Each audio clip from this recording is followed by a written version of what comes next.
ഓം കർപ്പണ്യദോഷോപഗതസ്വഭാവകവൃക്ഷാമിത്താം ധർമ്മസമൂഢചേതക യശ്രേയസ്യാനിശ്ചിതം ബ്രൂഹിതന്മേ ശിഷ്യസ്തേഹം ശാതിമാം താം പ്രപന്നം.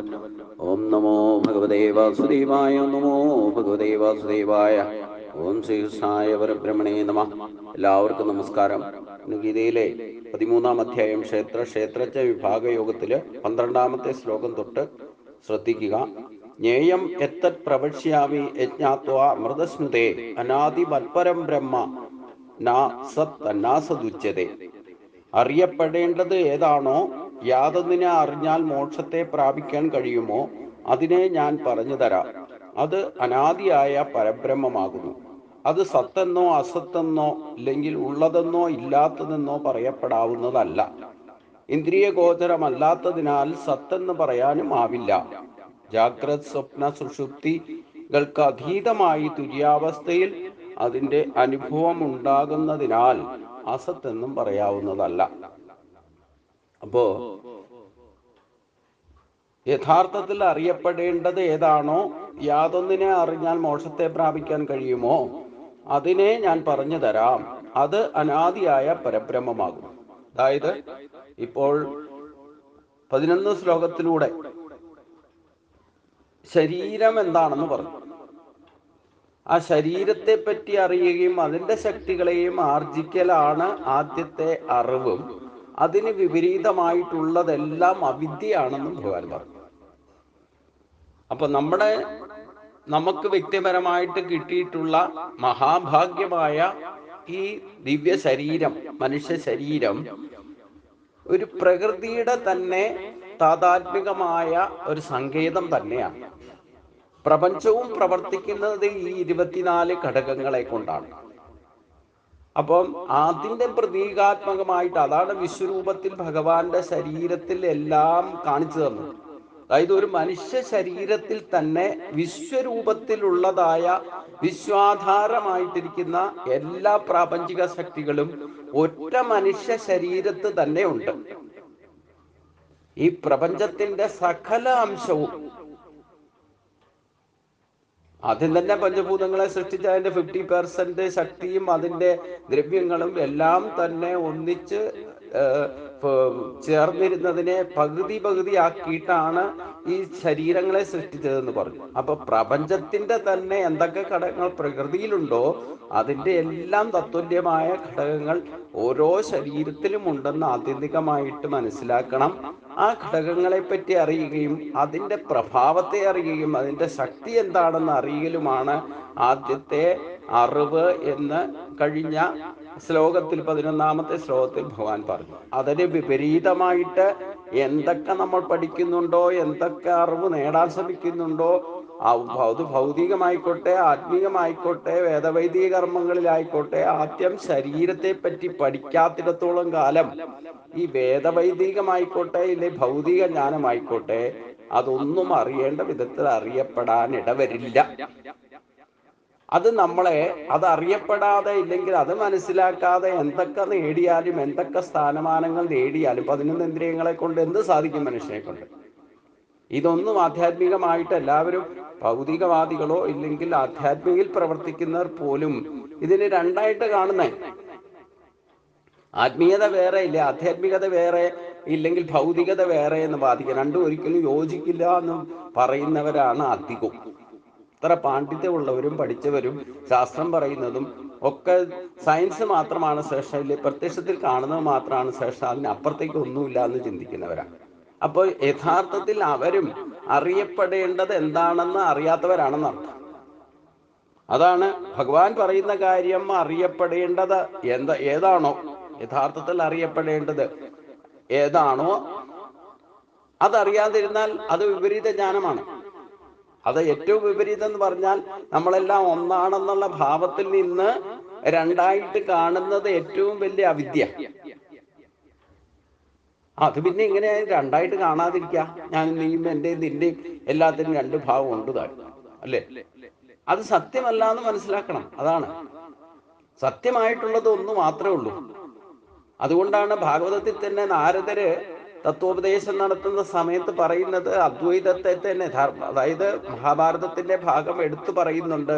ഭാഗവതത്തില് ധർമ്മപുത്രർക്ക് ദുഃഖിച്ചിരിക്കുന്ന സമയത്ത് ഉപദേശം കൊടുക്കുന്ന കൂട്ടത്തില് നാരദർ പറയുന്നുണ്ടല്ലോ, ഈ അദ്വൈത അനുഭവം തന്നെ മൂന്ന് ഭാവത്തിലാണ് പ്രകൃതിയിൽ പ്രകടമാകുന്നത്. അപ്പൊ അതിനെ നമ്മൾ മനസ്സിലാക്കാതെ പ്രവർത്തിക്കുമ്പോഴാണ് ഈ ഭൗതികത മാത്രമേ സത്യമുള്ളൂ എന്ന് വിചാരിച്ചുകൊണ്ട് അതിന്റെ പിന്നാലെ പരക്കം പായുന്നത്. യഥാർത്ഥത്തിൽ ആധ്യാത്മികമായ അടിത്തറ പാകിക്കൊണ്ട് ഈ ഭൗതികത ഉപേക്ഷിക്കാനോ ഇല്ലെങ്കിൽ നമ്മൾ ഭൗതിക ഭോഗങ്ങളോ സുഖഭോഗങ്ങളോ ഉപേക്ഷിക്കാനോ ഒരിടത്തും ഒരു ശാസ്ത്രത്തിലും പറയുന്നില്ല. അതാണ് ഏറ്റവും വലിയ സത്യം. പക്ഷെ നമ്മൾ ആദ്യം തന്നെ ഒരു വീട്ടിൽ തന്നെ ഒരാള് ആധ്യാത്മികമായിട്ട് എന്തെങ്കിലും വഴിക്ക് തിരിയുന്നു എന്ന് കണ്ടു കഴിഞ്ഞാൽ ബാക്കിയുള്ളവരെല്ലാം ആ വ്യക്തിയെ പലതരത്തിൽ ബുദ്ധിമുട്ടിക്കും, ക്ലേശിപ്പിക്കും. എന്താ കാരണം? എങ്ങാനും ഭക്തിയിലേക്ക് പോയി എല്ലാവരുടെയും ആദ്യത്തെ ധാരണ തന്നെ ഇതെല്ലാം ഉപേക്ഷിച്ചിട്ട് അതിൽ പോവോ, സന്യാസത്തിന് മറ്റും പോവോ എന്നുള്ള പേടിയാണ്. അതെന്തുകൊണ്ടാ? യഥാർത്ഥത്തിൽ അറിയേണ്ടത് അറിയപ്പെടാത്തത് കൊണ്ടാണ് വിപരീത ജ്ഞാനം വരുന്നത്.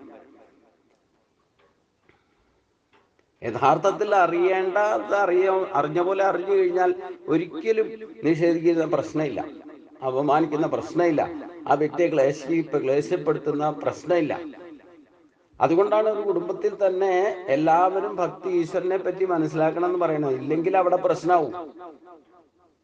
ഒരാളെങ്കിലും നിരീശ്വരവാദി ഉണ്ടെങ്കിൽ ഏതെങ്കിലും കാര്യത്തിൽ അവര് തമ്മിൽ യോജിക്കാത്ത പ്രശ്നമുണ്ടാവും. അവിടെ പ്രശ്നം ആ ഒരൊറ്റ വ്യക്തി വിചാരിച്ചാൽ മതി കുടുംബത്തിൽ സമാധാനം കെടുത്താൻ.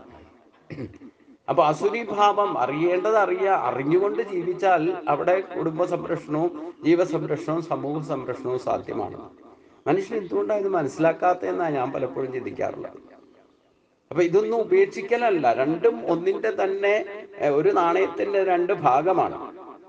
അപ്പൊ അതിനെ യോജിപ്പിച്ച് നിർത്തിക്കൊണ്ട് ഭാവാദ്വൈതം നാരദർ പറഞ്ഞു കൊടുക്കുന്ന ധർമ്മപുത്രക്ക് നിന്റെ ഈ കേമത്വം കൊണ്ട് ഈ ധർമ്മം നടപ്പാക്കിയ എല്ലാം ശാന്തി സമാധാനം ഉണ്ടാകുമെന്ന് വിചാരിച്ചാൽ ഈ ധർമ്മത്തിനും വ്യത്യസ്തമായ സ്വഭാവം അവരവരുടെ ജന്മവാസനയും കർമ്മവാസനയും അനുസരിച്ചുകൊണ്ട് അവരവർ ധരിച്ചു വന്നിരിക്കുന്ന സ്വഭാവം ജന്മവാസനയും വ്യത്യസ്തമല്ലേ.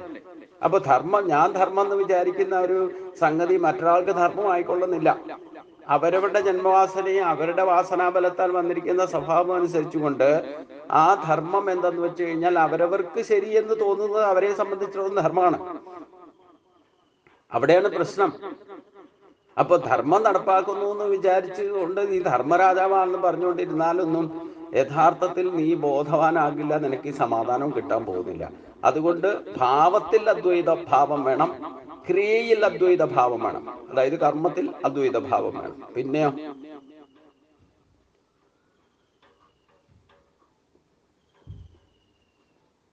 ജ്ഞാനത്തിലും അദ്വൈത ഭാവം വേണം.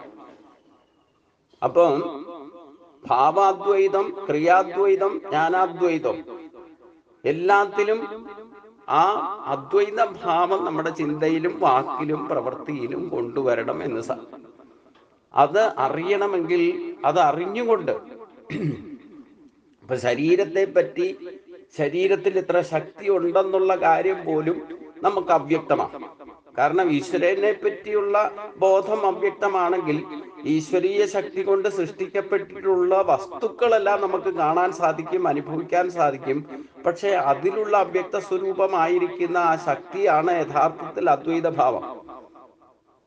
അത് മനസ്സിൽ ഉറപ്പിച്ചുകൊണ്ട് നമ്മൾ ഭൗതിക കാര്യങ്ങൾ ഏത് കാര്യങ്ങൾ ചെയ്താലും അതൊക്കെ സക്സസ് ആകുകയും ചെയ്യും. അതുകൊണ്ട് യാതൊരുവിധ ദുഃഖങ്ങളും നമുക്ക് ഉണ്ടാകുകയില്ല. അപ്പൊ അറിയേണ്ട വിധത്തിൽ അറിയാതിരിക്കുന്നതാണ് യഥാർത്ഥ പ്രശ്നം. അപ്പൊ യാതൊന്നിനെ അറിഞ്ഞാൽ മോക്ഷത്തെ പ്രാപിക്കുക എന്ന് പറഞ്ഞാൽ ജീവിച്ചിരിക്കുമ്പോൾ തന്നെ അനായാസനെ ജീവിക്കാൻ സാധിക്കുന്ന ഏറ്റവും വലിയ മോക്ഷം. നമ്മൾ ജീവിക്കുമ്പോൾ തന്നെ ജീവൻ മുക്ത ഭാഗം അനുഭവിച്ചാൽ മാത്രമേ ശരീരം ത്യജിക്കുമ്പോഴും ആ ഭാവത്തിലേക്ക് എത്താൻ സാധിക്കൂ.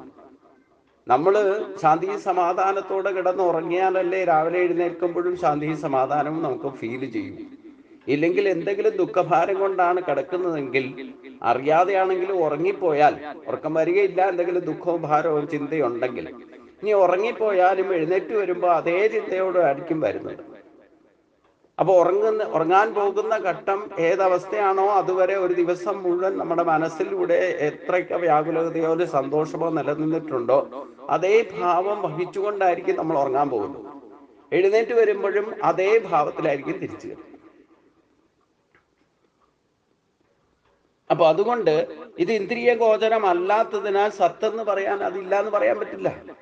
അത് അവ്യക്ത സ്വരൂപമായിരിക്കുന്ന ശക്തിയാണ് പ്രപഞ്ച സൃഷ്ടിക്കും കാരണം അതിനെ നിലനിർത്തുന്നതും. അതാണ് ഭാവാദ്വൈതം എന്ന് പറയുന്നത്. ആ ഒരു ശക്തി എല്ലാവരിലും ഒരേപോലെ വർക്ക് ചെയ്യുന്നത്. ഇപ്പൊ ശരീരത്തിന്റെ കണ്ടൻസ് എല്ലാം പ്രകൃതിയിൽ നിന്ന് എടുത്ത ആദ്യം പറഞ്ഞ 24 ഘടകങ്ങൾ എല്ലാവരിലും ഉണ്ട്. ബ്രാഹ്മണനും ക്ഷത്രിയിലും വൈശ്യനിലും സ്ത്രീയിലും പുരുഷനിലും ഏത് ജാതി മതങ്ങളിലായാലും ഈ പറയുന്ന 24 ശക്തികളും ഈശ്വരീയ ശക്തിയും ചേർന്ന് 25 ശക്തികൾ എല്ലാ ശരീരങ്ങളിലും ഉണ്ട്. അതിൽ 50% ശക്തി ജന്മനാൽ തന്നെ ഈശ്വരൻ നിജപ്പെടുത്തി വെച്ചിട്ടുണ്ട്. നമ്മൾ ഏത് വ്യക്തിയായാലും ന്യായമായിട്ടോ അന്യായമായിട്ടോ ചെയ്യുന്നുണ്ടെങ്കിൽ ഇതിന്റെ യൂട്ടിലൈസേഷൻ ഇല്ലാതെ ഒന്നും ചിന്തിക്കാനോ പറയാനോ പ്രവർത്തിക്കാനോ സാധ്യമല്ല. പക്ഷെ നമുക്ക് അതേപ്പറ്റി അവബോധമില്ല. അവരവരുടെ സ്വഭാവം അനുസരിച്ച് പ്രവർത്തിക്കണമെങ്കിൽ പോലും ഈ ശക്തി ഇല്ലാതെ ഒരിക്കലും പ്രവർത്തിക്കാൻ സാധ്യമല്ല. അപ്പൊ അതുകൊണ്ട് ആ ശക്തിയെ സാക്ഷാത്കരിച്ച് അതിനെ സ്വതന്ത്രമായിട്ട് പ്രവർത്തിക്കുന്ന അവസ്ഥയിൽ എത്തിച്ച് ശരീരശക്തികളെ പറ്റി മനസ്സിലാക്കി അതിനെ സജീവമാക്കുന്നതിന് വേണ്ടിയിട്ട് ശരീരത്തെ തന്നെ യൂട്ടിലൈസ് ചെയ്ത് അവരവരുടെ ശരീരം തന്നെ ഉപയോഗിച്ചാൽ, അവരവരുടെ കഴിവുകൾ തന്നെ ഉപയോഗിച്ചാൽ ഇതിനെയൊക്കെ സജീവമാക്കാൻ സാധിക്കും. എന്നിട്ട് ആ ഭാവത്തിലേക്ക് നമുക്ക് എത്താൻ സാധിക്കും. അത് നമ്മുടെ സ്വഭാവമാക്കി മാറ്റാൻ സാധിക്കും. അത് വെച്ചുകൊണ്ട് ക്രിയാദ്വൈതം ക്രിയ ചെയ്യാൻ സാധിക്കും. അതനുസരിച്ചുകൊണ്ട് അതിൻ്റെ അനുഭവജ്ഞാനത്തെ നമുക്ക് അനുഭവിച്ചറിയാൻ സാധിക്കും. അപ്പം അതുകൊണ്ട് ഈ സത്തയിലാണ് നമ്മളെല്ലാവരും നിലനിൽക്കുന്നത്. അതില്ലാന്ന് ഒരിക്കലും പറയാൻ സാധ്യമല്ല. അഥവാ പറഞ്ഞാൽ അത് വിപരീത ജ്ഞാനമാണ്, അവിദ്യയാണ്. ഇന്ദ്രിയ ഗോചരമല്ലാത്തത് കൊണ്ടാണ് അങ്ങനെയൊക്കെ പറയാനിട വരുന്നത്. അത് ജാഗ്രത, സ്വപ്ന, സുഷുപ്തി അതിലേക്ക് അതീതമായ ഒരു തുര്യാവസ്ഥയിൽ, 4ാമത്തെ അവസ്ഥയിൽ മാത്രമേ ഈ അനുഭവം ഉണ്ടാകുന്നതുള്ളൂ. അപ്പം ഈ അവ്യക്തമായിരിക്കുന്ന ഈശ്വരനെ ഭക്തിയോഗത്തിലേക്ക് തന്നെ വരണം എന്നുണ്ടെങ്കിൽ ആ ഭക്തിയോഗത്തെ 9 പടികൾ കടക്കേണ്ടത് പോലും അവരവർ തന്നെയാണ്. ആ കടക്കല് തന്നെ അന്ധകരണ ശുദ്ധിയിലേക്ക് എത്തണം. അതിനു വേണ്ടിയിട്ട് ഭക്തിയോഗം അനുഷ്ഠിക്കാൻ സാധിക്കുന്നത്. ഇപ്പൊ 9 പടികൾ കടക്കണം എന്ന് പറഞ്ഞാലും ആ പടികടക്കലൊക്കെ നമ്മുടെ ഘട്ടം ഘട്ടമായിട്ട് നമ്മുടെ അന്ധകരണത്തെ ശുദ്ധീകരിക്കല. പിന്നെ 8 പടികൾ അത് അഷ്ടാംഗയോഗത്തിലൂടെ കടന്നാൽ, ഈ ഭക്തിയോഗത്തിലെ 9 പടികളിൽ 8 യോഗങ്ങൾ നമുക്ക് അഷ്ടാംഗയോഗത്തിലൂടെ കടന്നാൽ ഓട്ടോമാറ്റിക്കായിട്ട് ആത്മസമർപ്പണം എന്ന് പറയുന്ന സംഗതി പരിണാമങ്ങൾക്ക് വിധേയമായി തന്നെ സംഭവിക്കുന്ന ഒരു സംഗതിയാണ്. അത് നമ്മൾ വേണമെന്ന് വിചാരിച്ചാൽ നടക്കുന്നതല്ല. അതാണ് അവധൂതാവസ്ഥയിലൊക്കെ സന്യാസിയോട് പോലും പറയുന്ന, അവധൂതാവസ്ഥയിൽ എത്തിക്കഴിഞ്ഞാൽ പിന്നെ പ്രാണൻ ശരീരം വിട്ട് ഈശ്വരനിലേക്ക് എത്തുന്നതിന് വേണ്ടിയിട്ട് നമ്മൾ കാത്തിരിക്കണം. കാലം പറയുന്നത് അനുസരിച്ചില്ലേ, കാലത്തിന്റെ ഗതി അനുസരിച്ച് സംഭവിക്കുള്ളൂ. നമുക്ക് ഇപ്പൊ സാധിക്കണമെന്ന് വിചാരിച്ചാൽ സാധിച്ചോളൂ നിർബന്ധമില്ല. നമ്മൾ വിചാരിച്ച സമയത്ത് നമ്മൾ വിചാരിക്കുന്ന പോലെ അല്ലല്ലോ ജനിക്കുന്നതും ശരീരം കിട്ടുന്നതും ഒക്കെ. അപ്പം അതനുസരിച്ചുകൊണ്ട് ഓട്ടോമാറ്റിക് പ്രകൃത്യാ തന്നെ നമ്മൾ പരിണാമങ്ങൾക്ക് വിധേയമാണ് മനുഷ്യ ശരീരം കിട്ടി ഇതുവരെ എത്തി നിൽക്കുന്നത്. ഇപ്പൊ ഈ മനുഷ്യ ശരീരത്തോട് ഇരിക്കുന്ന സമയത്ത് ഈ ഭഗവാൻ പറയുന്ന കാര്യങ്ങൾ യഥാവിധി മനസ്സിലാക്കിക്കൊണ്ട് അതിനെ 3 ഘട്ടങ്ങൾ കടക്കണം.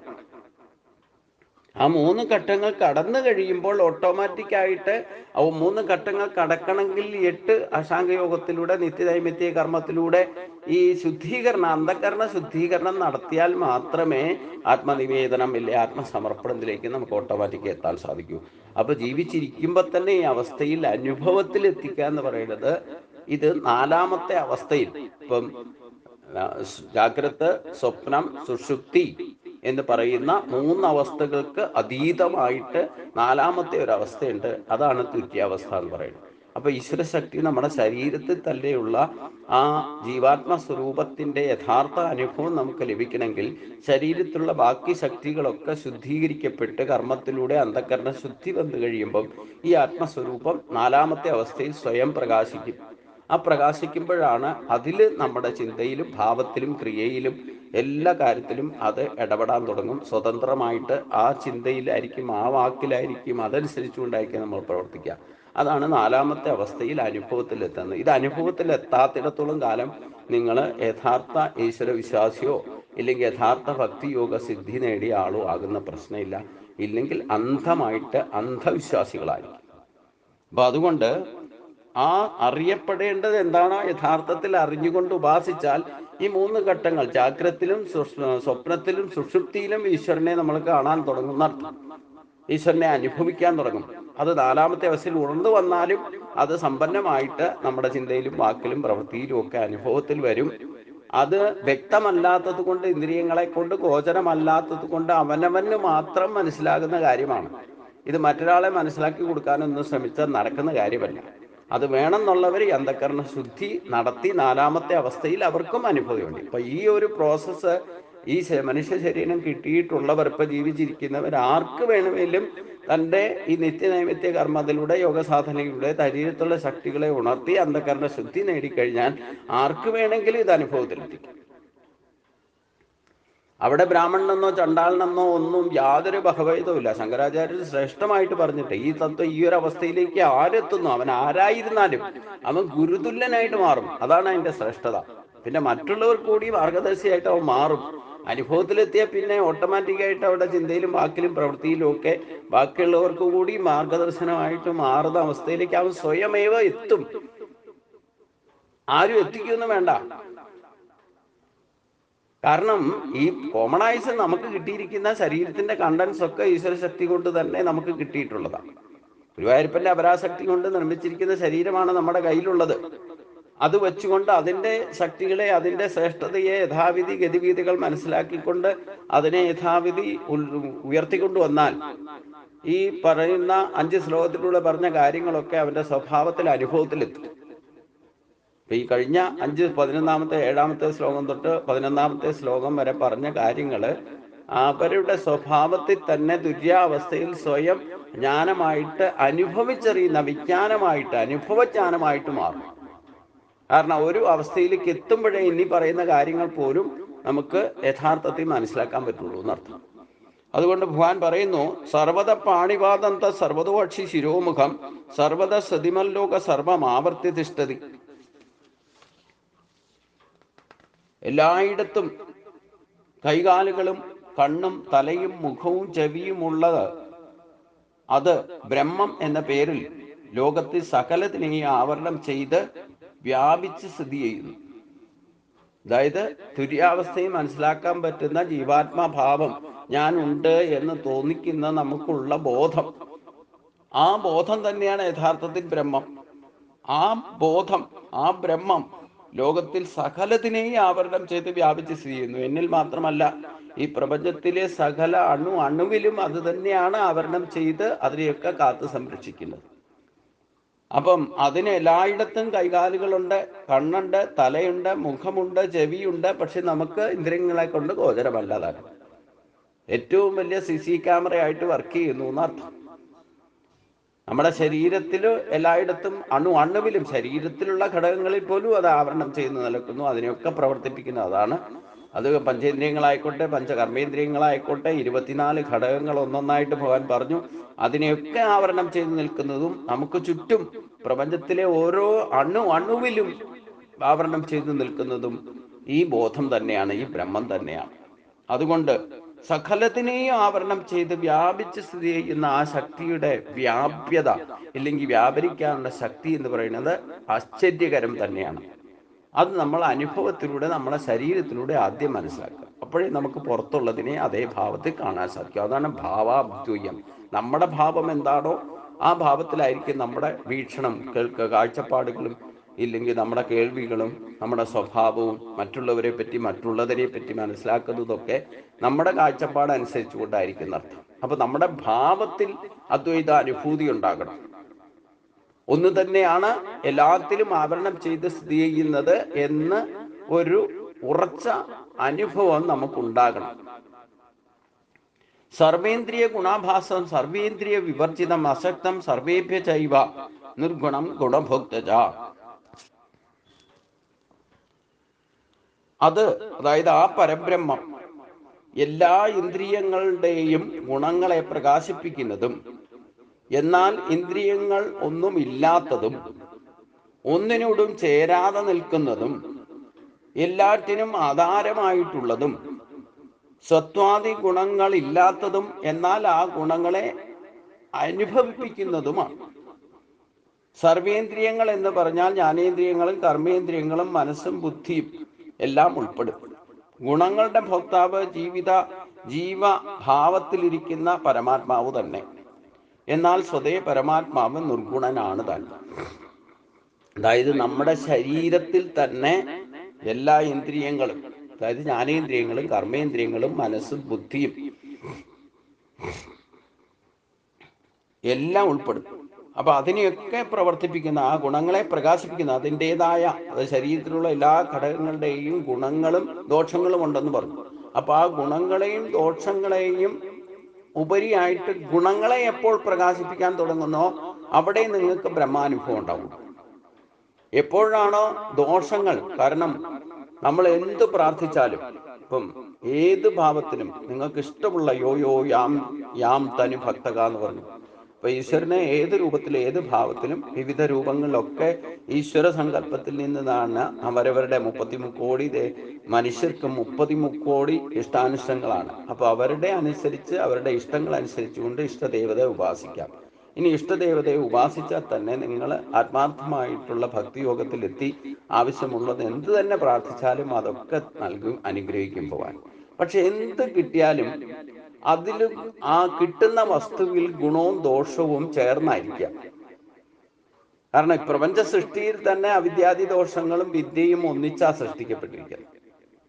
അപ്പൊ ഒരു നാണയത്തിന്റെ തന്നെ 2 വശങ്ങളാണ്. അപ്പം നമുക്ക് കിട്ടിയിട്ടുള്ള ഈശ്വരീയമായ ശക്തികൾ ശരീരത്തിലുള്ളത് പോലും എല്ലാം അണുവിലും ഗുണവും ദോഷവും. അപ്പൊ ഈ അറിവ് ശരിക്ക് തിരിച്ചറിയാതെ, ഇത് ഗുണത്തെയും ദോഷത്തെയും തിരിച്ചറിയാനുള്ള വിശേഷ ബുദ്ധി മനുഷ്യനുണ്ട് താനും. അപ്പൊ അത് വേണ്ട വിധത്തിൽ യൂട്ടിലൈസ് ചെയ്യാതിരുന്നാൽ ഈശ്വരൻ തന്നെ അനുഗ്രഹിച്ച് കിട്ടിയിരിക്കുന്ന ഈ ശക്തികൾ ഭൗതിക വസ്തുക്കളിൽ പോലും, ഭൗതിക ഇഷ്ടഭോഗങ്ങളിൽ പോലും ഗുണവും ദോഷവും എന്തെന്ന് തിരിച്ചറിയാതെ അത് ഉപയോഗിക്കാനുള്ള സ്വാതന്ത്ര്യമുണ്ട്. ഉപയോഗിച്ചാൽ അത് തിരിച്ചറിയാനുള്ള ശക്തിയും ഈശ്വരൻ നൽകിയിട്ടുണ്ട്. എന്നിട്ട് തിരിച്ചറിയാതിരിക്കുമ്പോഴാണ് നമുക്ക് ഈ സംസാര ബന്ധനങ്ങൾ ഉണ്ടാകുന്നത്. ദുഃഖത്രയങ്ങളും ബന്ധനത്രയങ്ങളും ഉണ്ടാകുന്നത് ഓരോ വസ്തുവിലുമുള്ള ഇഷ്ടഭോഗങ്ങൾ പ്രവർത്തിച്ചിട്ട് ഈശ്വരീയ ഭക്തിയിലൂടെ കിട്ടിയാൽ പോലും അതിൻ്റെ ഉപയോഗത്തെ, ഗുണത്തെ ഉപയോഗിച്ച് തിരിച്ചറിഞ്ഞുകൊണ്ട് പ്രവർത്തിക്കണം. ഇല്ലെങ്കിൽ ആ കിട്ടിയത് തന്നെ ഒരു ഘട്ടത്തിൽ അല്ലെങ്കിൽ മറ്റൊരു ഘട്ടത്തിൽ നമുക്ക് ദുഃഖത്തിന് കാരണമായി ഭവിക്കും എന്നർത്ഥം. അതാണ് അതിനോടൊപ്പം തന്നെ എന്തനുഗ്രഹിച്ചാലും വേണ്ടില്ല, എന്തൊക്കെ ഇഷ്ടഭോഗങ്ങൾ നൽകിയാലും വേണ്ടില്ല, ഒരു യോഗം കിട്ടിയാൽ അതിനോടൊപ്പം ഒരു നിയോഗവും ഉണ്ടാകും. അതെപ്പോഴും മനസ്സിലാക്കിക്കൊണ്ടിരിക്കണം. നമുക്ക് ശരീരം തന്നു, ഈ ശരീരം നാളെ നശിക്കുന്നതാണ്. അതാണ് ഏറ്റവും വലിയ ദോഷം. ഇന്നല്ലേ നാളെ ശരീരത്തെ വേണ്ട വിധത്തിൽ സംരക്ഷിച്ച് ഉപയോഗിച്ചുകൊണ്ടിരുന്നാൽ അതിന്റെ ഗുണത്തെ നിങ്ങൾക്ക് യൂട്ടിലൈസ് ചെയ്യാം. എന്ന് വെച്ച് ശരീരം എല്ലാ കാലത്തും നിലനിൽക്കോ? ഇല്ല, അത് നശിക്കുന്നതാണ്. അപ്പം നമുക്ക് ശരീരം കിട്ടി, അതൊരു ഗുണമാണ്, അതൊരു അനുഗ്രഹമാണ്. പക്ഷെ അതിനെ വേണ്ട വിധത്തിൽ യൂട്ടിലൈസ് ചെയ്തില്ലെങ്കിൽ അതിന്റെ ദോഷങ്ങൾ അനുഭവിക്കേണ്ടി വരും എന്നർത്ഥം. നമ്മളൊരു മിഷൻ, ഇന്നലെ പറഞ്ഞ പോലെ തന്നെ മോട്ടോർ സൈക്കിളോ വാഹനമോ, ഇല്ലെങ്കിൽ നമ്മൾ ഉപയോഗിക്കുന്ന ടിവിയോ, ഇല്ലെങ്കിൽ മൊബൈലോ, നമ്മൾ ഉപയോഗിക്കുന്ന വസ്തുക്കളായിക്കോട്ടെ, നമുക്ക് ഇഷ്ടമുള്ളത് കാശ് കൊടുത്തിട്ട് മേടിച്ചു. അതിലും ഉണ്ട് ഗുണവും ദോഷവും. അതിൻ്റെ ഉപയോഗത്തിൽ വേണ്ട വിധത്തിൽ അതിൻ്റെ ഗുണങ്ങളെ തിരിച്ചറിഞ്ഞുകൊണ്ട് ഉപയോഗിച്ചില്ലെങ്കിൽ അതേ വസ്തു തന്നെ, അതേ വസ്തുവിനെ കൊണ്ട് നമ്മൾ ദുഃഖിക്കേണ്ടി വരും. അതാണ് ഗുണദോഷ സമ്മിശ്രം എന്ന് പറയുന്നത്. പ്രകൃതിയുടെ സൃഷ്ടിയിൽ തന്നെ വിദ്യ സൃഷ്ടിച്ചപ്പോൾ വിദ്യയ്ക്ക് മുമ്പ് തന്നെ അവിദ്യ പ്രഭാവമാണ് ബ്രഹ്മാവിൽ പോലും പ്രകടമായത്. അത് കഴിഞ്ഞിട്ടാണ് വിദ്യ യഥാർത്ഥത്തിൽ ജ്ഞാനം, സൃഷ്ടിയുടെ യഥാർത്ഥ സൃഷ്ടി എന്താണെന്നുള്ളത് മനസ്സിലാക്കി പ്രവർത്തിക്കുന്നത്. അപ്പൊ അതിൽ തന്നെ ആ ഗുണത്തെ തിരിച്ചറിഞ്ഞുകൊണ്ട് സനൽകുമാരന്മാരെ സൃഷ്ടിച്ചപ്പം അവിദ്യാദി ദോഷം അവരിലും ഉള്ളത് കൊണ്ടാണ് ഞങ്ങളിതിലൊന്നും പങ്കെടുക്കില്ല എന്ന് ബ്രഹ്മാവിനോട് തന്നെ പറഞ്ഞ് അവര് ബ്രഹ്മാവിന്റെ നിർദ്ദേശം പോലും നിഷേധിച്ചു. ആദ്യം അവിദ്യാദി ദോഷങ്ങളെ സൃഷ്ടിച്ചത്. അത് കഴിഞ്ഞിട്ട് ആദ്യത്തെ സൃഷ്ടി എന്ന് പറയുന്നത് സനൽകുമാരന്മാരാ മനുഷ്യ സൃഷ്ടിയില്. അപ്പൊ അവരെ സൃഷ്ടിച്ചിട്ട് നിങ്ങൾ ഇനി ബാക്കിയുള്ള പ്രജകളെ സൃഷ്ടിക്കണം എന്ന് പ്രജാപതി അവരോട് പറഞ്ഞപ്പം അവര് പറഞ്ഞു, ഞങ്ങൾ ഈ സംസാര ബന്ധനത്തിലൊന്നും ബന്ധപ്പെടാൻ വന്നതല്ല, ഞങ്ങൾക്ക് ഇതൊന്നും സൗകര്യമില്ല, ഞങ്ങൾക്കിപ്പോൾ അതൊന്നും സാധിക്കില്ല. അപ്പം ആ പിതൃസ്ഥാനത്തുള്ള മക്കൾ വരെ ആദ്യം തന്നെ പിതാവ് പറഞ്ഞത് നിഷേധിക്കുക ചെയ്തത്. അത് അവിദ്യാദി ദോഷ. അപ്പം ബ്രഹ്മാവ് തന്നെ ആദ്യം അവിദ്യാദി ദോഷങ്ങളാ സൃഷ്ടിച്ചത്. അത് കഴിഞ്ഞിട്ടാണ് വിദ്യയെ പ്രകീർത്തിക്കുന്ന വിധത്തിൽ 4 സൃഷ്ടി നടത്തിയത്, 4 മനുഷ്യ ശരീരം സൃഷ്ടിച്ചത്. അപ്പൊ അവിദ്യാദി ദോഷങ്ങൾ, ആദ്യം അവിദ്യാദി ദോഷങ്ങളെ സൃഷ്ടിച്ചത് കൊണ്ട് പിന്നീടുള്ള സൃഷ്ടിയിലൊക്കെ അവിദ്യാദി ദോഷങ്ങളും അവരിലും ഉണ്ടെന്നർത്ഥം. അപ്പൊ ആകാശം സൃഷ്ടിച്ചപ്പോൾ ആകാശത്തിന്റെ ഗുണവും ദോഷവും ഉണ്ട് അതിൻ്റെയോടൊപ്പം. അതോടൊപ്പം തന്നെ വായു സൃഷ്ടിക്കപ്പെട്ടു. വായു സൃഷ്ടിച്ചപ്പം ആകാശത്തിന്റെ ഗുണവും കിട്ടി, അതോടൊപ്പം വായുവിന്റെ ഗുണവും കിട്ടി, അതിന്റെ ദോഷങ്ങളും ഉണ്ട്. അപ്പം എല്ലാത്തിലും ഈ ദോഷങ്ങളെ ആദ്യം സൃഷ്ടിച്ചത് അവിദ്യാദി ഭാവത്തെയാണ്. അപ്പം സൃഷ്ടിക്കപ്പെടുന്നതിലെല്ലാം അതിന്റെ ലേപനം ഉണ്ടാവും. അപ്പൊ അതുകൊണ്ട് ആദ്യം തന്നെ പിതാശ്രീ പറഞ്ഞത് നിഷേധിച്ചു സനൽകുമാരന്മാർ. എന്നിട്ട് കുറെ കാലത്തോളം ഈ ബ്രഹ്മാവ് ദുഃഖിച്ചിരിക്കുന്നു. ഇതൊക്കെ ചരിത്രം തന്നെ പറയുന്നതാണ്. ആ ദോഷങ്ങൾ അനുഭവിച്ച് അത് ഏറ്റവും വലിയ ദോഷമാണ്, അത് ദുഃഖത്തിന് കാരണമായി. അത് കഴിഞ്ഞിട്ട് പിന്നെ അതിൽ നിന്നാണ് പിന്നെ ഇനി എന്ത് ചെയ്യണം, അടുത്ത സൃഷ്ടിയിലേക്കാണ് പോയത്. അത് സപ്തർഷികളെ സൃഷ്ടിച്ചു. അപ്പൊ പിന്നെ അവര് പറയുന്ന കേൾക്കാം, അവര് 7 വിധത്തിലുള്ള സ്വഭാവമുള്ളവരായിരുന്നു. അതിൽ നിന്നാണ് നമ്മുടെ പരമ്പര സൃഷ്ടിക്കപ്പെട്ടത്. അപ്പൊ അതിലെല്ലാം ആ സൃഷ്ടിക്കപ്പെട്ടിരുന്ന സപ്തർഷികളിലും പിന്നെ അതിൽ നിന്നുണ്ടായ പരമ്പരകളിലും ഈ വിദ്യകളും ഗുണവും ദോഷവും ഉണ്ടെന്നർത്ഥം. അപ്പൊ സൃഷ്ടിക്കപ്പെടുന്ന എല്ലാ വസ്തുക്കളിലും ഗുണവും ദോഷവും ഉണ്ട്. എന്നാൽ അതിനെ ബ്രഹ്മത്താൽ ആവരണം ചെയ്യപ്പെട്ടിരിക്കുന്നുണ്ട്.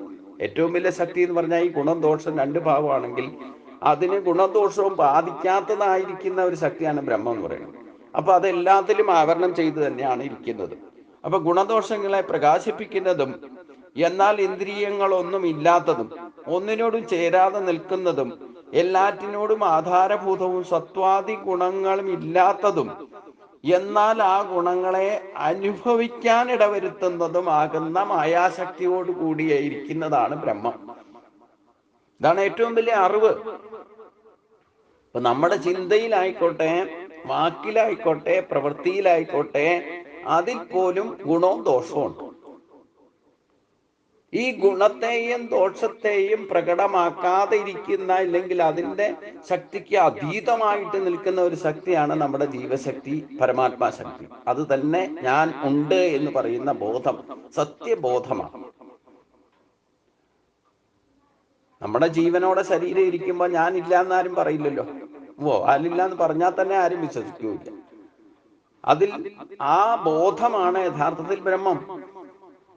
ആ ബോധത്തോടെ നിൽക്കുമ്പോഴും നമ്മുടെ ചിന്തയിലും വാക്കിലും പ്രവൃത്തിയിലും ആ സൃഷ്ടിയിലുള്ള ഗുണദോഷങ്ങളുണ്ട്. അതില്ലാതിരിക്കുന്ന പ്രശ്നമില്ല. പക്ഷെ നമ്മൾ അത് അനുഭവിക്കുന്നത് ഈ ഗുണാതീത ഭാവത്തിലിരിക്കുന്ന ബ്രഹ്മഭാവത്തിലേക്ക് എത്തുമ്പോഴേ ഭാവാദ്വൈതം എന്ന് പറയുന്ന അവസ്ഥയിലേക്ക് നമ്മൾ എത്തും. അപ്പോഴേ ഗുണത്തെ മാത്രം തിരിച്ചറിഞ്ഞുകൊണ്ട് നമ്മൾ പ്രവർത്തിച്ചാൽ ഈ അവിദ്യാദോഷങ്ങൾ ബാധിക്കില്ല എന്നർത്ഥം. ഇപ്പൊ സംസാര ബന്ധനത്തിലേക്ക് പോയാൽ ഉണ്ടാകുന്ന ദോഷങ്ങളും ഈ താപത്രയങ്ങളും ബന്ധനത്രയങ്ങളും മനസ്സിലാക്കാൻ തക്കവണ്ണം ഗുണമുള്ള ഗുണസ്വഭാവം പ്രകടമാക്കാനുള്ള കഴിവ് ഈ സനൽകുമാരന്മാർക്കുണ്ടായത് കൊണ്ടാണ് ബ്രഹ്മപ്രജാതി അഥവാ സൃഷ്ടികർത്താവ് പറഞ്ഞിട്ട് പോലും സംസാര ബന്ധനത്തിലേക്ക് ഞങ്ങളില്ല എന്ന് പറഞ്ഞു.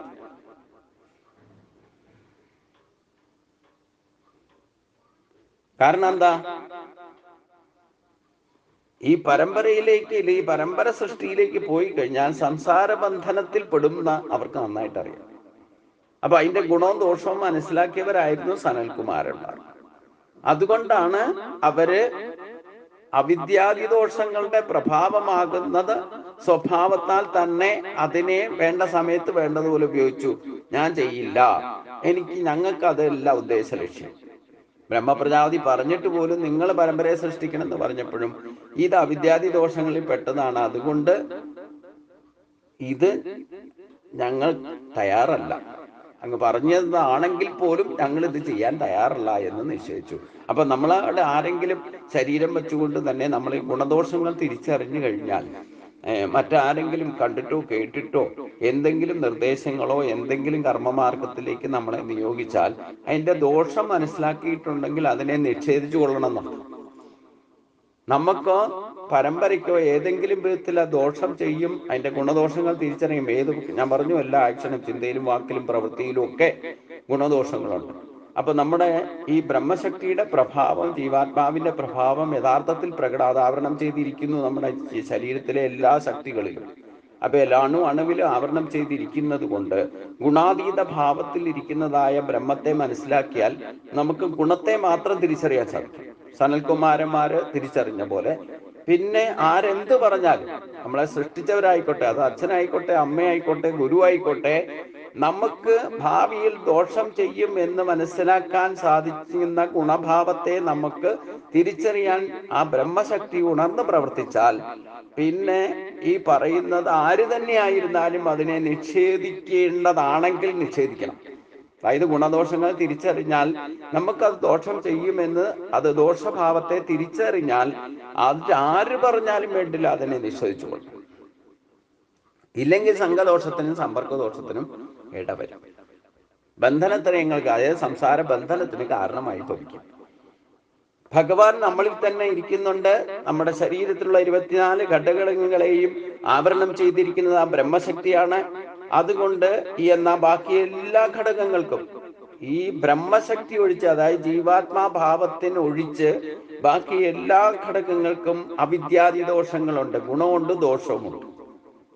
ഭഗവാൻ നമ്മളിലുള്ള ആത്മശക്തി ഗുണാതീത ഭാവത്തിലാണ് വർത്തിക്കുന്നത്. അപ്പൊ ഈ ഗുണദോഷങ്ങളെ തിരിച്ചറിയാനുള്ള ശക്തിയാണ് നമ്മുടെ ജീവൻ.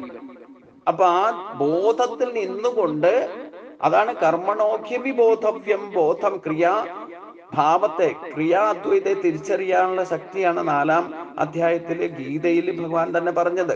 കർമ്മണോഖ്യപി ബോധവ്യം ബോധവ്യം ച വികർമ്മണാഹ.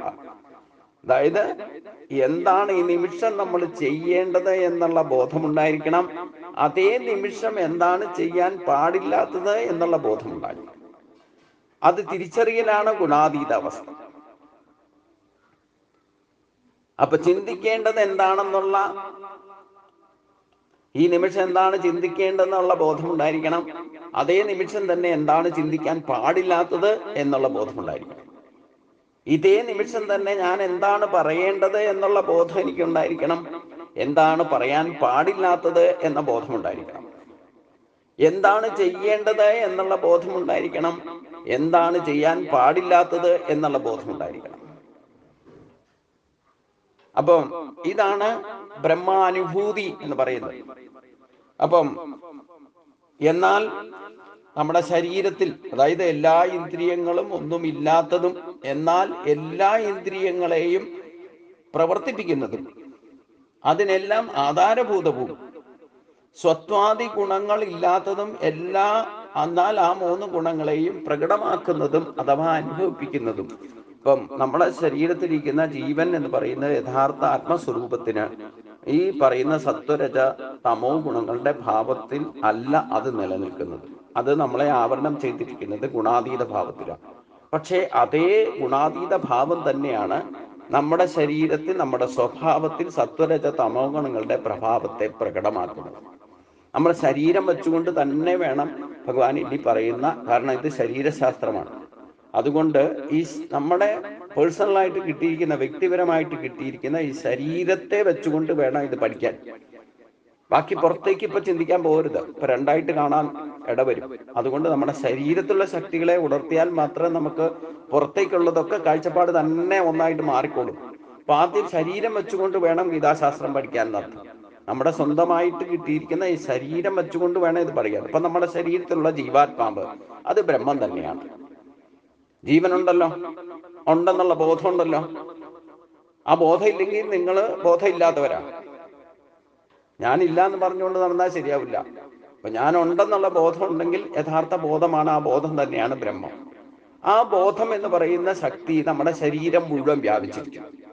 ശരീരത്തിലുള്ള 24 ഘടകങ്ങളിൽ ഓരോ രോമകൂപങ്ങളിൽ പോലും അത് വ്യാപിച്ചിരിക്കുന്നു. 72,72,10,201 നാഡികളിലും അത് ആവരണം ചെയ്യപ്പെട്ടിരിക്കുന്നു. നമ്മളിൽ പ്രവർത്തിക്കുന്ന ചിന്തയും വാക്കും പ്രവൃത്തിയും ഇന്ദ്രിയ ശക്തികളും മനസ്സും ബുദ്ധിയും എല്ലാം പ്രവർത്തിക്കുന്നത് ഈ ശക്തിയുടെ പ്രഭാവത്താലാണ്. നമ്മളിൽ പ്രകടമാകുന്ന സാത്വികമോ രാജസമോ താമസമോ ആയിരിക്കുന്നുള്ള സ്വഭാവത്തിന് കാരണവും ആധാരഭൂതവും നമുക്ക് അത് വെച്ചുകൊണ്ടുള്ള ഏത് തരത്തിലുള്ള അനുഭവങ്ങളും ഉണ്ടാക്കുന്നതും ഈ ബോധം തന്നെയാണ്. എന്നാൽ ഈ ഗുണങ്ങളെ അതീത ഭാവത്തിൽ ഇരിക്കുന്ന ആളാണ്, അല്ലെങ്കിൽ 3 ഗുണങ്ങളുടെ ഭാവവും ഇല്ലാത്തയാളാണ് ഈ ബ്രഹ്മം എന്ന് പറയുന്ന ബോധം. എന്നാൽ നമ്മളിൽ പ്രകടമാക്കുന്ന സത്വരജ തമോ ഗുണങ്ങൾ അടങ്ങിയിരിക്കുന്ന സ്വഭാവത്തിന് ആധാരമായിട്ടും നമ്മളെ ആ സ്വഭാവം വെച്ചുകൊണ്ട് ഗുണമോ ദോഷമോ ഏതെങ്കിലും തരത്തിലുള്ള സുഖമോ ദുഃഖമോ എല്ലാം അനുഭവിപ്പിക്കുന്നതും ഈ ബ്രഹ്മം തന്നെയാകുന്നു. അപ്പൊ ഈ ഗുണങ്ങളിലൂടെ നമ്മുടെ ശരീരത്തിൽ, അത് ഈശ്വരവാദിയോ നിരീശ്വരവാദിയോ ആയിക്കോട്ടെ, നമുക്ക് ഏത് തരത്തിലുള്ള അനുഭവം ഉണ്ടാകുന്നുണ്ടോ, അത് ന്യായമോ അന്യായമോ ആയിക്കോട്ടെ, അത് നമ്മുടെ സ്വഭാവത്തിൽ നിന്നാണല്ലോ ഉണ്ടാകുന്നത്. ആ സ്വഭാവം വെച്ചുകൊണ്ട് ജീവിക്കുമ്പോൾ ഉണ്ടാകുന്ന ഏത് തരം ഗുണമോ ദോഷമോ ലാഭമോ നഷ്ടമോ ജയമോ പരാജയമോ ജനനമോ മരണമോ എന്ത് തരത്തിലുള്ള ശരീരത്തിലൂടെ കിട്ടുന്ന അനുഭവങ്ങൾക്കെല്ലാം ആധാരഭൂതമായിട്ടിരിക്കുന്നത് ഈ ബോധം തന്നെയാണെന്നുള്ള ബോധം നമുക്ക് ഉറക്കണം എന്നർത്ഥം. അപ്പൊ സർവേന്ദ്രിയങ്ങൾ എന്ന് പറഞ്ഞാൽ ജ്ഞാനേന്ദ്രിയങ്ങളും കർമ്മേന്ദ്രിയങ്ങളും മനസ്സും ബുദ്ധിയും അഹംബോധവും ഉൾപ്പെടും. ഗുണങ്ങളുടെ ഭോക്താവ് ജീവഭാവത്തിലിരിക്കുന്ന പരമാത്മാവ് തന്നെയാണ്. എന്നാൽ സ്വതേ പരമാത്മാവ് നിർഗുണഭാവത്തിൽ ഈ നമ്മുടെ ശരീരത്തിലിരിക്കുന്ന ഈ ബോധം, ഈ ബ്രഹ്മം എന്ന് പറയുന്നത് നമ്മുടെ ചിന്തയ്ക്കും വാക്കിനും പ്രവൃത്തിക്കും ഒക്കെ കാരണം അതാണെങ്കിൽ പോലും ഞാനൊന്നും അറിഞ്ഞില്ല രാമനാരായണ എന്ന ഭാവത്തിൽ അത് അവ്യക്ത സ്വരൂപമായിട്ട് നമ്മുടെ ശരീരത്തിൽ തന്നെ ഈ പറയുന്ന ഇന്ദ്രിയ മനോബുദ്ധികളെ മുഴുവൻ ആവരണം ചെയ്തിരിക്കുന്നു എന്ന് ഉറപ്പിക്കണം. നമ്മളും ആ ഭാവത്തിലേക്ക്, അതായത് നമുക്ക് ഈ പറയുന്ന സത്വരജ തമോ ഗുണങ്ങളും പ്രകൃതിയിൽ നിന്ന് കിട്ടിയിരിക്കുന്ന എല്ലാ ഗുണങ്ങളും ദോഷങ്ങളും നമ്മുടെ സ്വഭാവത്തിൽ ഉള്ളത് കൊണ്ട് നമ്മുടെ ശരീരത്തിൽ തന്നെ ഇരിക്കുന്ന ഈ ശക്തിയെ നമ്മൾ തിരിച്ചറിയില്ല. അത് വർത്തിക്കുന്നത്, നമ്മളിൽ സ്വാധീനം ചെലുത്തുന്നത് അത് ഈ മായാശക്തിയുടെ പ്രഭാവത്താൽ ആണ്. നമുക്ക് ചില അനുഭവങ്ങൾ ഉണ്ടാക്കി തരും, സുഖവും ദുഃഖവും ഒക്കെ അനുഭവിപ്പിക്കുന്നെങ്കിലും ഗുണാതീത ഭാവത്തിൽ തന്നെയാണ് നമ്മുടെ അടുത്തും നമ്മുടെ ശരീരത്തും ഇരിക്കുന്നത്. അപ്പൊ നമ്മുടെ ശരീരത്തിലുള്ളതായ ഈ ഗുണദോഷങ്ങളെയൊക്കെ തിരിച്ചറിഞ്ഞുകൊണ്ട് ശുദ്ധബോധത്തിലേക്ക് നമ്മൾ എത്തിയാൽ ഈ ഗുണാതീത ഭാവത്തെ യഥാർത്ഥത്തിൽ അനുഭവിച്ചറിയാൻ സാധിക്കും. അതായത് അദ്വൈത ഭാവത്തെ നമ്മൾ ഉൾക്കൊണ്ടുകൊണ്ട് അത് സ്വഭാവത്തിൽ, അതായത് സത്വരജ തമോ ഗുണങ്ങളെ ജയിച്ചാൽ തന്നെ നമ്മൾ ബ്രഹ്മഭാവത്തിലേക്ക് എത്തും. അതെത്തണം. അപ്പോഴാ ജീവൻ മുക്ത. യഥാർത്ഥ ഈശ്വരന്റെ ശക്തി നമുക്ക് യൂട്ടിലൈസ് ചെയ്യണമെങ്കിൽ, ചിന്തയിലും വാക്കിലും പ്രവൃത്തിയിലും യൂട്ടിലൈസ് ചെയ്യണമെങ്കിൽ, ശരീരത്തെ പോലും യഥാവിധി സംരക്ഷിച്ച് നിലനിർത്തണമെങ്കിൽ, അതിനെ വേണ്ടവണ്ണം ജാഗ്രതയിലും സ്വപ്നത്തിലും സുഷുപ്തിയിലും തുര്യാവസ്ഥയിലും എല്ലാം വേണ്ട വിധത്തിൽ ഉപയോഗിക്കണമെങ്കിൽ ഈ ബ്രഹ്മഭാവത്തിലേക്ക് നമുക്ക് എത്തണം. അതാണ് ഭാവ അദ്വൈതം എന്ന് പറയുന്നത്. അതായത് ഈശ്വരനെ ഭജിച്ച് വെച്ച് ഈശ്വര ഭാവത്തിലേക്ക് എത്തുമ്പോഴേ നമ്മൾ ഗുണാതീത ഭാവം, അത് അവരവർക്ക് എത്തി അവരവർക്ക് തന്നെ മനസ്സിലാക്കാൻ സാധിക്കും. ഇപ്പൊ പ്രത്യക്ഷത്തിൽ നമുക്ക് തോന്നും ആ ഒരു ബ്രഹ്മഭാവത്തിലേക്ക് ബ്രഹ്മനിഷ്ഠനായിരിക്കുന്ന ആ വ്യക്തി എല്ലാത്തിനും ഗുണങ്ങളെയും ദോഷങ്ങളെയും ഒക്കെ തിരിച്ചറിയുന്ന ആളാണ്. ആ വ്യക്തി സനൽകുമാരന്മാര് പിതാവ് ശ്രീ പറഞ്ഞത് പോലും നിഷേധിച്ചു. നമുക്ക് തോന്നും എന്തുകൊണ്ടാ പിതാവ് പറഞ്ഞിട്ട് കേട്ടില്ല, നിഷേധിക്കുന്നത് ശരിയല്ലോ, അച്ഛൻ ഗുരുസ്ഥാനത്തുള്ള ആളാണ് പറയുന്നത് കേൾക്കണ്ടേന്ന്. അപ്പൊ നമ്മള് ആ ഭാവത്തിലേക്ക് എത്താതെ, അതായത് ബ്രഹ്മഭാവത്തെ പറ്റി അതിന്റെ ഗുണദോഷങ്ങളെ തിരിച്ചറിഞ്ഞിരിക്കുന്ന സനൽകുമാരന്മാര് പിതാവ് പറഞ്ഞിട്ട് പോലും അതിനെ ആ സംസാര ബന്ധനത്തിൽ ഉണ്ടാകുന്ന ഗതിവിഗതികൾ ഗുണദോഷങ്ങളെ തിരിച്ചറിഞ്ഞുകൊണ്ട് അതിനെ നിഷേധിച്ചാലും ആ അദ്വൈത ഭാവത്തിൽ എത്താത്ത ഒരു വ്യക്തിത്വം ആര് ഇന്ന് ചിന്തിച്ചാലും ഈ നിഷേധിച്ച സ്വഭാവം ശരിയല്ല എന്നേ പറയും. കാരണം എന്താ? അവര് അദ്വൈത അനുഭൂതിയിലേക്ക് എത്തിയിട്ടില്ല. ഇപ്പൊ ശ്രീകൃഷ്ണൻ തന്നെ കംസനെ കൊന്നു, അമ്മാവനാണ്. അമ്മാവനെ കൊന്നു എന്നുള്ള ഈ നമ്മളെ സാധാരണ കുടുംബ ബന്ധങ്ങളെ പറ്റിയൊക്കെ മനസ്സിലാക്കിയവര്, യഥാർത്ഥ അദ്വൈത ഈശ്വരീയ തത്വത്തെ പറ്റി മനസ്സിലാക്കാത്തവര് ശ്രീകൃഷ്ണൻ എന്തിനാ അമ്മാവനെ കൊന്നെന്ന് ചോദിക്കും. എന്തുകൊണ്ടത്? അത് അവിദ്യാദി ദോഷങ്ങളെ കൊണ്ടാണ്. യഥാർത്ഥ ബ്രഹ്മഭാവത്തെ, ഗുണദോഷങ്ങൾ ഉണ്ടെങ്കിൽ, അതായത് സത്വരജ തമോ ഗുണങ്ങളുടെ പ്രഭാവത്തിൽ ജീവിക്കുന്നതായ സാധാരണ മനുഷ്യർക്ക് ഈ ഈശ്വരീയ ഭാവം തിരിച്ചറിയില്ല. ശ്രീകൃഷ്ണനെ ഈശ്വരനായിട്ട് കാണില്ല. സാധാരണ മനുഷ്യൻ നമ്മളെപ്പോലെ തന്നെ മനുഷ്യ ശരീരം എടുത്തു വന്നവനായിട്ട് കാണുന്നത് കൊണ്ടാണ് ഈ രക്തബന്ധത്താലുള്ള അമ്മാവനെ കൊന്നത് തെറ്റല്ലേ എന്ന് ചോദിക്കുന്നത്. മനസ്സിലായില്ലേ? അപ്പൊ നമുക്ക് അദ്വൈതാനുഭൂതി, നമ്മുടെ തന്നെ ശരീരത്തിൽ അദ്വൈത ഭാവം നമുക്ക് എപ്പോൾ കൈവരുന്നുവോ അപ്പോഴേ നമ്മളിലുള്ള ഈശ്വരനെ പോലും നമുക്ക് തിരിച്ചറിയും. അത് നമ്മുടെ അനുഭവത്തിൽ മാത്രം യൂട്ടിലൈസ് ചെയ്യാനേ സാധിക്കും. നമ്മള് ആ അദ്വൈതാനുഭൂതി വെച്ചുകൊണ്ട് ജീവൻ മുക്ത ഭാവത്തിൽ ബ്രഹ്മനിഷ്ഠനായിരുന്നു കൊണ്ട് എന്ത് ചെയ്താലും വേണ്ടില്ല, അതിനെ പറ്റി ബോധമില്ലാത്തവർ പലതും പറഞ്ഞു എന്നിരിക്കും, പലതും ചോദിച്ചു എന്നിരിക്കും. എന്തുകൊണ്ട് ഇങ്ങനെ ചെയ്തു? കാരണം നമ്മൾ ഇത് മനസ്സിലാക്കിയതുപോലെ മറ്റൊരാളും മനസ്സിലാക്കിയിട്ടില്ല. അപ്പൊ ആ രീതിയിലേ കാണൂ. ആ വിദ്യാദി ദോഷങ്ങൾ ബാധിച്ചവർക്ക് ഒരിക്കലും ബ്രഹ്മഭാവത്തെ തിരിച്ചറിയാൻ സാധിക്കില്ല. അതുകൊണ്ടാണ് യഥാർത്ഥ ഭക്തനെ മറ്റ് ഭക്തി കുറച്ചുണ്ടെങ്കിൽ പോലും യഥാർത്ഥ അദ്വൈത ഭാവത്തിലേക്ക് എത്താത്തവർക്ക് ഈ യഥാർത്ഥ ഭക്തനെ തിരിച്ചറിയാൻ സാധിക്കില്ല. അതുകൊണ്ടാണ് പിന്നെ അവരിൽ ദോഷാരോപങ്ങളും ഇല്ലേ, അവരെ പറ്റി പലതരത്തിലും പലതും പറഞ്ഞു നടക്കാനും മാനിക്കാനും അപമാനിക്കാനും നിന്ദിക്കാനും ഒക്കെ ഇടവരുന്നത് അതുകൊണ്ടാണെന്നർത്ഥം. അതാരുടെയും ദോഷമല്ല. പക്ഷേ ഈ ഗുണാതീത ഭാവത്തെ നമ്മുടെ ശരീരത്തിലൂടെ നമ്മൾ ഓരോരുത്തരും തിരിച്ചറിയണം. അപ്പൊ ഇത് തിരിച്ചറിഞ്ഞവർ ഒരിക്കലും ഒരു ഭക്തനെ നിഷേധിച്ച് സംസാരിക്കില്ല. ഒരിക്കലും അവര് പറഞ്ഞത് ശരിയല്ല എന്ന് പറയില്ല. അത് ബോധം ഇല്ലാത്തവരാണ് അതിലൊക്കെ ദോഷത്തെ കണ്ടെത്തുന്നത്.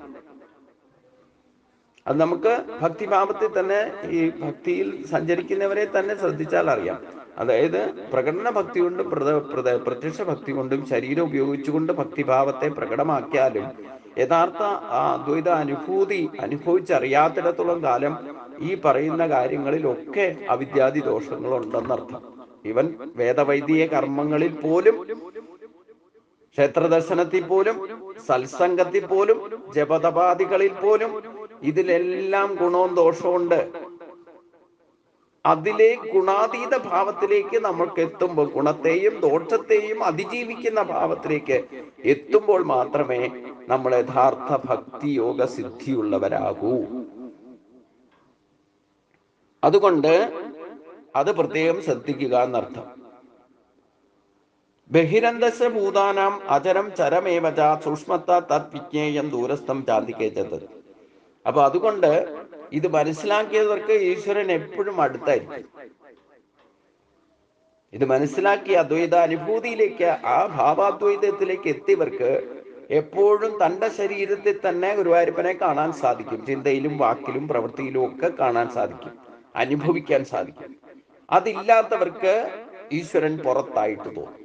അതാണ് ബഹിരന്തസ്യ ഭൂതാനാം അചരം ചരമേവച. എപ്രകാരം സൂക്ഷ്മങ്ങളിൽ സൂക്ഷ്മമായിരിക്കുന്ന ആകാശം അടുത്തേക്ക് ചെല്ലുമ്പോൾ അകന്നു പോകും, എന്നാൽ ആകാശത്തിന് നമ്മൾ ദൂരേക്ക് വരുമ്പോഴോ അത് നമ്മളോട് അടുക്കുന്നതായിട്ട് തോന്നും. അതാണ് പരമാത്മാവ് ഭൂതങ്ങളുടെ പുറത്തും അകത്തുമുണ്ട്. സ്ഥാവരവും ചെങ്കവും അത് തന്നെയാണ്. സൂക്ഷ്മമാകയാൽ അത് അറിയപ്പെടാതിരിക്കുന്നു. അത് ദൂരത്ത് ഇരിക്കുന്നതാണ്, അതേസമയം സമയം അടുത്തിരിക്കുന്നതുമാണ്. നാമരൂപാത്മകമായ ജഗത്തിന് അതീതമാകയാൽ അജ്ഞാനികൾക്ക് ദൂരവും സർവചരാചരങ്ങളിലും വർത്തിക്കുന്നതിനാൽ ജ്ഞാനികൾക്ക് സമീപസ്ഥവുമാണ്. അതാണ് ഞാൻ പറഞ്ഞത്, ഈശ്വരീയ യഥാർത്ഥ ബോധം നമുക്ക് ഉണ്ടാകുന്നില്ലെങ്കിൽ ഈശ്വരനെ രണ്ടായിട്ട് കാണും. രണ്ടായിട്ട് കാണുക എന്ന് മാത്രമല്ല, വ്യത്യസ്തമായ ഈശ്വരന്മാരെ കാണും. ശ്രീകൃഷ്ണൻ വേറെ, ഇല്ലെങ്കിൽ ഭഗവതി വേറെ, എത്രയെത്ര ഭാവങ്ങളാ അല്ലേ? ദേവീഭാവത്തിൽ തന്നെ നമുക്ക് സത്വരജ തമോ ഗുണങ്ങൾ അനുസരിച്ച് തിരിച്ചാൽ സരസ്വതി ഉണ്ട്, ഭദ്രകാളിയുണ്ട്, ദുർഗയുണ്ട്. ഇവിടെ മൂന്നും സത്വരജ തമോ ഗുണങ്ങളുടെ പ്രഭാവം കാണിക്കാം. ശിവനാണെങ്കിലും അതേപോലെ ഭാവമുണ്ട്. ഏത് ദേവന്മാരെ എടുത്താലും അവർക്കൊക്കെ വ്യത്യസ്ത ഭാവങ്ങളുണ്ട്. നമ്മളിൽ തന്നെ സത്വരജഗുണവും തമോ ഗുണമുണ്ട്. അപ്പോൾ ഒരു ദിവസത്തിൽ തന്നെ നമുക്ക് രാവിലത്തെ സമയം സത്വഗുണ പ്രഭാവം കാണും, മധ്യാഹ്നത്തിൽ രജോ ഗുണപ്രഭാവമാകും, വൈകുന്നേരമായാൽ തമോ ഗുണപ്രഭാവം ഉണ്ടാകും. അപ്പൊ ഇതൊക്കെ ഈ വ്യത്യസ്തമായ ഭാവത്തിൽ പെരുമാറുന്നുണ്ടെങ്കിലും ഈ ഗുണങ്ങളെ അതിജീവിക്കണം. ഗുണാതീത ഭാവത്തിലേക്ക് എത്തുന്നവർക്ക് അവരാണ് ജ്ഞാനികൾ എന്ന് പറയുന്നത്. അവരുടെ സമീപത്ത് എപ്പോഴും ഈശ്വരനുണ്ടാകും. അത് ഇല്ലാത്തവർക്കാണ് ഭഗവാൻ എപ്പോഴും ദൂരത്തായിട്ട് തോന്നുക, അല്ലെങ്കിൽ രണ്ടായിട്ട് കാണുക, പുറത്തായിട്ട് കാണുക, മറ്റൊന്നായിട്ട് കാണുക, പലതായിട്ട് കാണുക. ഇതിനുള്ള ഇടവരുന്നത് യഥാർത്ഥ അദ്വൈത അനുഭൂതി ഇല്ലാത്തവർക്കാണ്. അവരൊരിക്കലും യഥാർത്ഥ ജ്ഞാനത്തിൽ എത്തിയിട്ടില്ല എന്ന് പറയേണ്ടി വരും. അപ്പൊ ജ്ഞാനികൾക്ക് ഭഗവാൻ സമീപസ്ഥവും ജ്ഞാനമില്ലാത്തവർക്ക് പുറത്ത് ഇതിലെ ദൂരത്തിരിക്കുന്നതായിട്ട് തോന്നും. അതാണ് അദ്വൈത ഭാവം എന്ന് പറയുന്നത്. ആർക്കാണോ ഈ അദ്വൈത ഭാവം ഉണ്ടാകുന്നത്, അദ്വൈത അനുഭൂതി ഉണ്ടാകുന്നത്, അനുഭവത്തിലൂടെ നമ്മുടെ ശരീരത്തിൽ തന്നെ എല്ലാ ഇന്ദ്രിയ മനോബുദ്ധികളെയും കോടാനുകോടി നാഡികളെയും പ്രവർത്തിപ്പിക്കുന്ന, അതിനെയൊക്കെ ആവരണം ചെയ്തിരിക്കുന്നത് ഈ ബോധമണ്ഡലത്തിന് ആധാരമായിരിക്കുന്ന ആ അദ്വൈത ഏക ശക്തിയാകുന്ന ആ ഭാവമാണ് ഇതിനെയൊക്കെ ആവരണം ചെയ്തിരിക്കുന്നത് എന്ന് ഉറപ്പിച്ച വ്യക്തിക്ക് ഈശ്വരൻ അവന്റെ ചിന്തയിലും വാക്കിലും ഏറ്റവും അടുത്തും ഏറ്റവും സമീപത്തും തന്റെ ശരീരത്തിൽ തന്നെ ഇരിക്കുന്നത് ആ ശക്തിയാണെന്നുള്ള ബോധത്തിൽ ഉറച്ചു നിൽക്കും. അവനെ ഏറ്റവും ഭോക്താരം രക്തതപസാം സർവഭൂതമഹേശ്വരം സുഹൃതം സർവഭൂതാനാം എന്നൊക്കെ 6-ാം അധ്യായത്തിൽ ഭഗവാൻ പറഞ്ഞിട്ടുണ്ട്.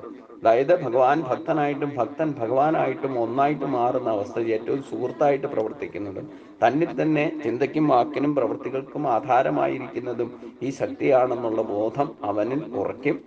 അതുറയ്ക്കാത്തവർക്ക് ഈശ്വരൻ പുറത്തായിട്ടും പലതായിട്ടും മറ്റൊന്നായിട്ടും ഒക്കെ ഉപാസിക്കാനും ഇടവരും, പലതായിട്ട് കാണാനിടവരും എന്നാണ് പറഞ്ഞതിൻ്റെ അർത്ഥം. ഇത് ശരീരം കൊണ്ട് തന്നെ ഈശ്വരനെ സാക്ഷാത്കരിക്കണം എന്നർത്ഥം. അതെന്ന് വരെ സാധിക്കുന്നില്ലയോ ഈശ്വരന്മാരെ പലതായിട്ട് കാണും, പലതായിട്ട് നമ്മൾ ചിന്തിക്കും, പലതായിട്ട് പൂജിക്കും. അപ്പൊ ഈശ്വരനെ പുറത്തായിട്ട് കാണുക എന്ന് പറഞ്ഞാൽ തന്നെ ദൂരത്തായിട്ട് കാണാം, മറ്റൊന്നായിട്ട് കാണുക എന്ന് പറഞ്ഞാൽ തന്നെ ദൂരത്തായിട്ട് കാണാം. അപ്പൊ യഥാർത്ഥ ജ്ഞാനികൾക്ക് ഭഗവാൻ എപ്പോഴും സമീപസ്ഥനായിരിക്കും എന്ന് പറഞ്ഞു. ഇത് സർവത്ര ഗോവിന്ദനാമ സങ്കീർത്തനം. ഗോവിന്ദ ഹരി ഗോവിന്ദ. അടുത്ത ഭാഗം നമുക്ക് അടുത്ത ദിവസത്തേക്ക് കേൾക്കാം. ഓം സ്വസ്തി പ്രജാഭ്യാം പരിപാലയന്താം ന്യായേന മാർഗേണ മഹിം മഹീഷാ ഗോ ബ്രാഹ്മണേഭ്യഃ ശുഭമസ്തു ലോകാ സമസ്താ സുഖിനോ ഭവന്തു. ഓം ശാന്തി ശാന്തി ശാന്തി.